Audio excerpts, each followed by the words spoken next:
Você sabia que nos primeiros 500 anos da Igreja, os papas usavam seus próprios nomes de batismo? Mas tudo mudou por causa de um homem chamado Mercúrio. Sim, o mesmo nome do deus romano. E foi a partir desse momento que surgiu essa tradição no Vaticano, a troca de nome do Papa assim que ele é eleito. Mas o que esse gesto significa? E por que certos nomes são escolhidos enquanto outros são evitados? Neste vídeo você vai entender como a escolha de um nome papal vai muito além da fé ou da devoção. Você vai descobrir por que nunca existiu Pedro II, por que nomes como Lando e Hilário foram esquecidos e o que representa a chegada de Leão XIV, o primeiro Papa americano. Durante os primeiros séculos do cristianismo, quando o novo Papa era escolhido, não havia cerimônia para a troca de nome. O eleito simplesmente assumia o trono de São Pedro com o mesmo nome que carregava desde o batismo, como Clemente, Alexandre, Sisto, nomes comuns da época. Mas aí surgiu um ponto de inflexão, e ele atende por um nome que hoje parece quase improvável: Mercúrio. Sim, exatamente como o deus romano do comércio e das mensagens. Agora imagine o líder da igreja cristã sendo chamado pelo nome de uma divindade pagã. Incongruente, para dizer o mínimo. Mercúrio percebeu isso rapidamente e foi além. Ele sabia que seu nome carregava um peso, um símbolo que poderia causar estranhamento ou até desconforto para os fiéis. Foi aí que tomou uma decisão ousada. Ao ser eleito em 533 d.C., ele renunciou ao seu nome de batismo e escolheu se chamar João II. Esse gesto aparentemente simples abriu as portas para algo muito maior. Pela primeira vez, um papa escolhia um novo nome para representar não quem ele havia sido, mas quem ele queria ser dali em diante. Um símbolo de missão, propósito e, acima de tudo, uma forma de alinhar sua figura ao legado espiritual que desejava honrar. Com o tempo, essa escolha virou tradição. A partir de então, quase todos os papas adotaram nomes simbólicos ao serem eleitos. Uma prática que se tornou tão natural que hoje nem imaginamos o contrário. Quando um novo Papa é eleito, o mundo inteiro para por alguns segundos, esperando ouvir uma frase histórica: Habemus Papam. Mas o que vem logo em seguida, o nome que ele escolhe, carrega uma carga simbólica muito maior do que muita gente imagina. Essa escolha não é aleatória, nem baseada em gosto pessoal. É quase como escrever a introdução de um livro que ainda está por ser vivido. Um gesto carregado de homenagens, intenções e muitas vezes mensagens discretas para os fiéis e para a história. Alguns nomes são escolhidos como tributo a figuras bíblicas poderosas, como João Batista, o precursor de Cristo, ou João Evangelista, o discípulo amado. Outros seguem o caminho do respeito à memória de papas anteriores, perpetuando legados marcantes. Foi exatamente isso que fez João Paulo I em 1978, ao unir os nomes de dois papas anteriores, João XXIII e Paulo VI. Ele não apenas mostrou reverência, mas também deixou clara sua intenção de seguir os passos de ambos. E embora seu papado tenha durado apenas 33 dias, sua escolha inspirou seu sucessor, que se tornou João Paulo II, um dos pontífices mais influentes da era moderna. O nome papal, portanto, se torna um símbolo de continuidade, mas também de posicionamento. É como se, ao escolhê-lo, o novo Papa dissesse ao mundo: é por esse caminho que pretendo conduzir a Igreja. Não à toa, certos nomes carregam uma aura especial. Gregório, por exemplo, remete ao Papa que organizou a liturgia e deu origem ao canto gregoriano. Bento evoca a ordem beneditina e seus pilares de disciplina e oração. Nem todo nome papal entra para a história com glória. Alguns simplesmente desaparecem. Imagine alguém chamado Papa Lando. Sim, Lando. Não é um personagem de Star Wars. Foi um papa real que governou por poucos meses no século X. Ou então Hilário, cujo nome hoje parece mais cômico do que reverente. E ainda temos Dionísio, Simplício, Formoso, todos nomes de pontífices que existiram, mas que ficaram como raridades esquecidas no livro da história. Por que esses nomes sumiram? Porque no mundo simbólico da igreja, o legado pesa. Se um papa teve um pontificado apagado, controverso ou simplesmente irrelevante, dificilmente alguém vai querer reviver esse nome. E assim, eles se tornam quase como relíquias do passado, jamais reutilizadas. E então vem a curiosidade que intriga até os estudiosos. Por que nunca houve um Pedro II? A resposta está no respeito. Pedro foi o primeiro papa, o apóstolo escolhido diretamente por Jesus.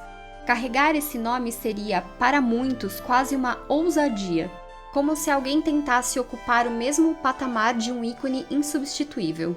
O mesmo acontece com nomes como Judas, completamente evitado por razões óbvias, e Caifás, que jamais seria cogitado. E aí entramos no território das lendas, como a história da suposta papisa Joana, que teria enganado o conclave e ocupado o trono papal disfarçada de homem. Embora não haja evidência histórica sólida de sua existência, sua figura ficou no imaginário coletivo há séculos, tanto que, durante muito tempo, dizem que os papas precisavam passar por uma verificação física antes de serem entronizados, para evitar um novo engano. Quando pensamos em papas, é comum imaginar figuras italianas, envoltas em tradição europeia, caminhando pelos corredores de mármore do Vaticano. Mas a história da Igreja Católica é muito mais diversa e surpreendente do que isso. O próprio São Pedro, considerado o primeiro papa da história, não era europeu. Ele nasceu na província romana da Judéia, na região onde hoje se localiza o Oriente Médio. A partir daí, nos primeiros séculos da Igreja, vemos uma presença marcante de líderes vindos de terras muito além da Europa Ocidental. São Victor I, por exemplo, foi o primeiro papa nascido na África, mais precisamente onde hoje é a Tunísia. Ele não foi o único. Melquíades e Gelásio I também vieram do norte da África, em um tempo em que essa região era um centro intelectual e espiritual do cristianismo primitivo. Do Oriente Médio vieram nomes como Aniceto e Cícinius, de origem síria, João V da Turquia, Constantino do Líbano e São Gregório III, este último nascido na Síria, e que governou durante o século VIII. Essas figuras, hoje muitas vezes esquecidas, foram fundamentais para moldar a fé cristã em seus estágios mais delicados. Com o tempo, no entanto, a Igreja se concentrou cada vez mais em Roma e nos círculos europeus de poder. Durante mais de 1000 anos, todos os papas vieram exclusivamente da Europa, um reflexo da centralização política, cultural e religiosa no continente. Essa sequência só foi quebrada em 2013 com a eleição de Papa Francisco, nascido na Argentina. Ele foi o primeiro papa latino-americano e o primeiro não europeu desde o ano 741. Sua eleição foi um divisor de águas, não apenas pelo continente de origem, mas pelo olhar pastoral que trouxe, mais próximo do povo, mais focado na compaixão do que na pompa. E agora, pela segunda vez em milênios, essa rota volta a se expandir. Mas quem é ele? E por que esse nome? A Praça de São Pedro estava tomada por milhares de fiéis. O mundo assistia em tempo real. E então ecoou a frase esperada Habemus Papam. Mas havia algo diferente naquele momento. Pela primeira vez na história da Igreja, um papa americano havia sido eleito. E junto com esse marco veio uma escolha de nome que causou surpresa e reverência, Leão XIV. A decisão foi anunciada da sacada da Basílica do Vaticano, logo após 2/3 dos cardeais eleitores chegarem a um consenso. Mas o impacto não estava apenas no ineditismo geográfico do novo Papa, e sim no significado por trás do nome escolhido. O nome Leão ecoa a bravura e a firmeza de figuras históricas que moldaram a doutrina cristã. Entre eles, destaca-se Leão I, cognominado Magno, o Grande. Italiano de nascimento, ascendeu ao papado em 440, tornando-se o 45º líder da Igreja Católica.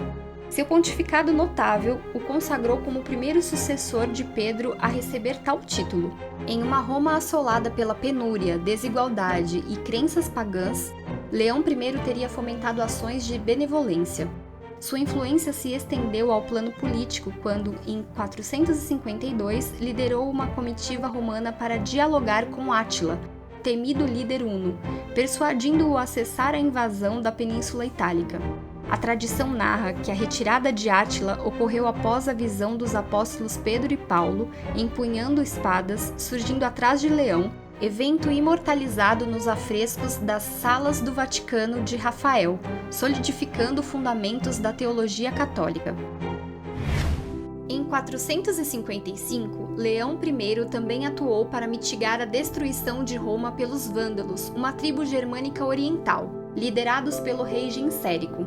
Alguns historiadores apontam que ele foi o primeiro papa a ser sepultado na Basílica Vaticana, onde suas relíquias repousam na Capela de Nossa Senhora do Pilar, na Basílica de São Pedro. Séculos depois, Leão XIII, o pontífice do século XIX, dedicou-se a harmonizar fé e ciência, tradição e modernidade, em um período de profundas transformações sociais. Ao adotar esse nome, o novo pontífice não apenas presta homenagem a esses antecessores, mas também envia uma mensagem clara: pretende ser um defensor da fé em tempos turbulentos, alguém disposto a unir tradição e transformação. Ao adicionar o 14 ao final, ele se insere em uma linha de continuidade, mas com um toque de renovação. É como se dissesse: não estou aqui para romper, mas para reavivar o que é essencial com um olhar voltado para o futuro. Se você pudesse escolher um nome para representar sua missão no mundo, qual seria? E por quê? Se você gostou desse vídeo, deixe o like e inscreva-se no canal para não perder nenhum vídeo. Obrigada e até a próxima!